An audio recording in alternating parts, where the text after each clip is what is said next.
कावेरी के साथ आज आपके सामने एक लघु नाटक लिखे प्रस्तुत है।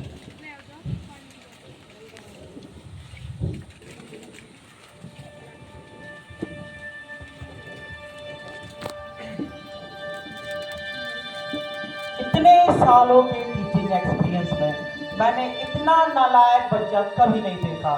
तू बड़ा तो हो गया है मगर समझदारी नहीं आई। सुनो बेटा, आखिर प्रॉब्लम क्या है? ना तो तुम्हारा नंबर ठीक से आता है, ना कोई काम ठीक से कर पाते हो, और जब पूछो प्रॉब्लम क्या है तो कहते हो आप नहीं समझ पाएंगे। बेटा बताओ, ऐसा कौन सा प्रॉब्लम है जो हम नहीं समझ पाएंगे? हर जगह बस हमारी नाक कटवा के रखा है। अरे कब तक एटेंडेंस के बोझ बना रहेगा?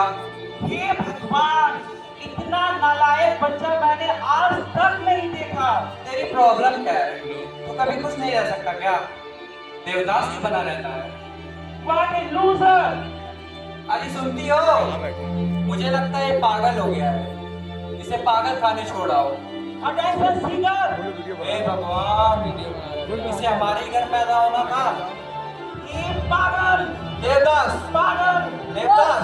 पागल! क्या ये सब सुनो? क्या ये सब? आखिर कब तक ये सब चलता रहेगा? तुम्हें याद है तुमने अपने आप से आखिरी बार कब बात की थी? जब तुम क्लास 9 में फेल हो गए थे और तुमको तुम्हारे पापा ने मारा भी था। उसके बाद से तुम्हारा तुमने अपने आप से ही बात करना छोड़ दिया। सुनो, अपने आप से बात करना छोड़ दिया। ना तुमने बात करना किसी जरूरी समझा, ना किसी को समझाया ना बुझाया ना। तुम दुनिया के हिसाब से चलते चलते पागल हो गए। सुनो, तुम पागल हो गए हो। ऐसा मत करो सोनू, ऐसा मत करो। विशाल जाओ।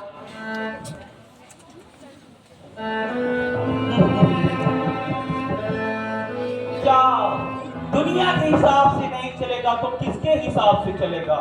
इस दुनिया में रहना है तो हमारे हिसाब से ही चलना होगा। नहीं सोनू, तुम दुनिया के हिसाब से मत करो। सोनू, तुम दुनिया के हिसाब से मत करो। तुमको याद है उस दिन क्या हुआ था?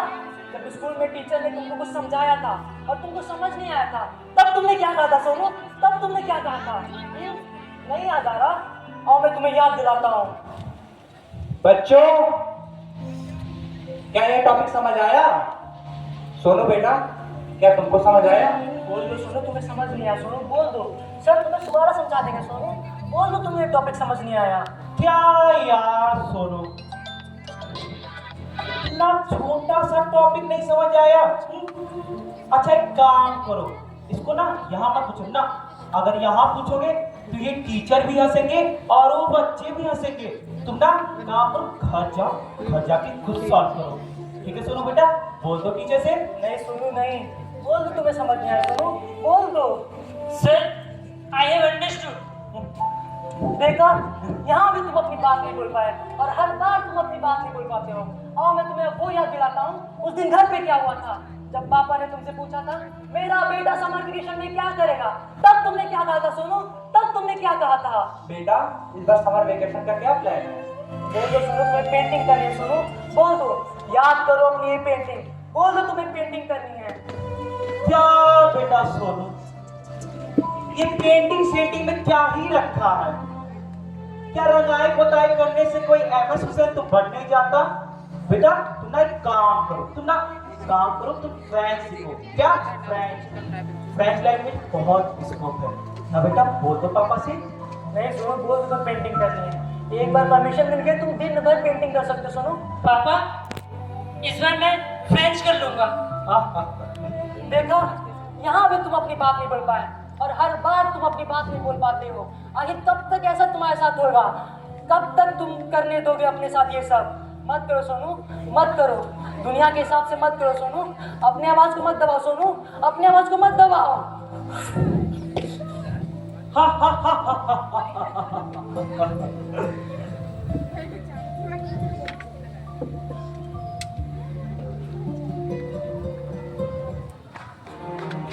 नहीं सोनू नहीं, ऐसा मत करो सोनू। नहीं सोनू नहीं।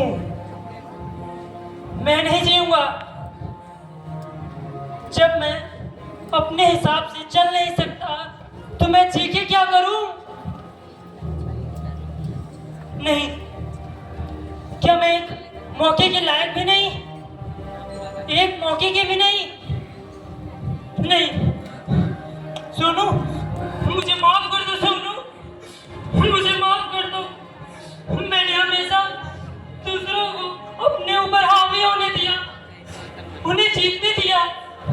मैं हमेशा उन्हीं के तौर तरीकों पर जीता रहा, सोसाइटी टर्म एंड कंडीशन पर नहीं।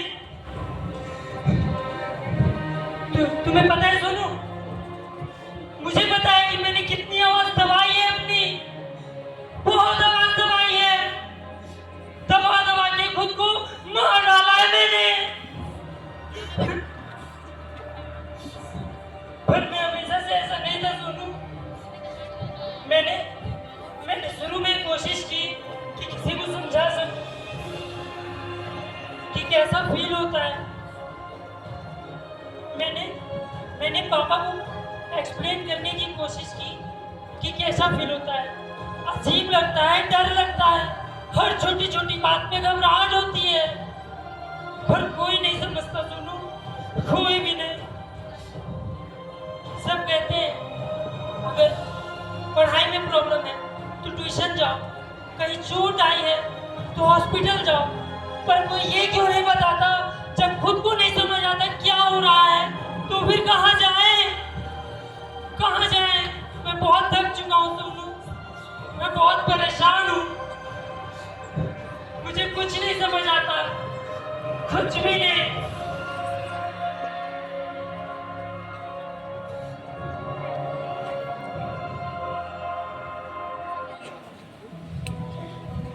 सोनू, हाँ, तुम्हें पता है मुझे ना सिर्फ एक ही चीज खुशी देती है, और वो है पेंटिंग। मैंने सोच रखा है इस पूरे रूम को मैं पेंट कर दूंगा। ये सीलिंग मेरा बड़ा सा आसमान बनेगा। उस खिड़की पर एक बड़ा सा सूरज उगेगा। हाँ, और उस खिड़की पर एक बड़ा सा पेड़ होगा जिसपे बहुत सारी चिड़ियां चहचहा रही होंगी। मैं ये सब करना चाहता हूँ, मैं ये सब करना चाहता हूँ सोनू। यही तो एक चीज है जो मुझे खुशी देती है। मुझे माफ कर दो सोनू, मुझे माफ